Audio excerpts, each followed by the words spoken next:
Абай Құнанбайұлының 11-ші қара сөзі. Осы елдің үнем қылып жүргені немене?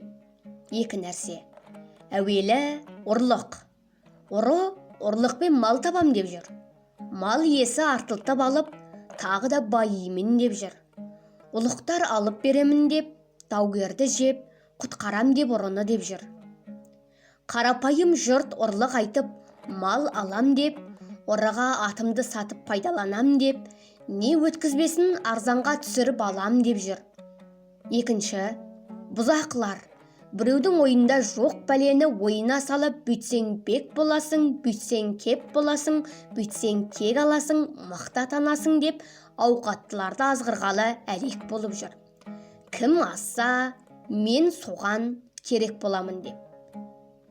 Көзін қыздырып алып, өзін бір ғана азық қылайын деп жүр. Ұлықтар пәлі, бұл табылған ақыл деп, мен сені бүйтіп сүйеймін деп, ананы жеп, сені бүйтіп сүйемін деп, мұнаны деп жеп жүр.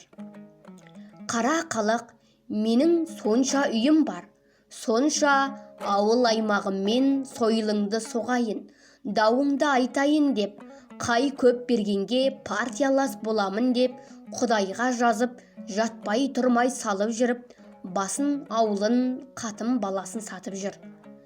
Осы бір ұры бұзақы жоғалса, жұртқа ой да түсер еді, шаруа да қылар еді.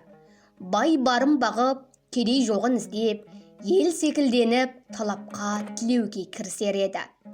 Енді жұрттың бәрі осы екі бөлік іске ортақ. Мұны кім түзейді? Анттың, серттің, адалдықтың, ұяттың бір тоқтаусыз кеткені ме? Ұрыны тыю да оңай болар еді.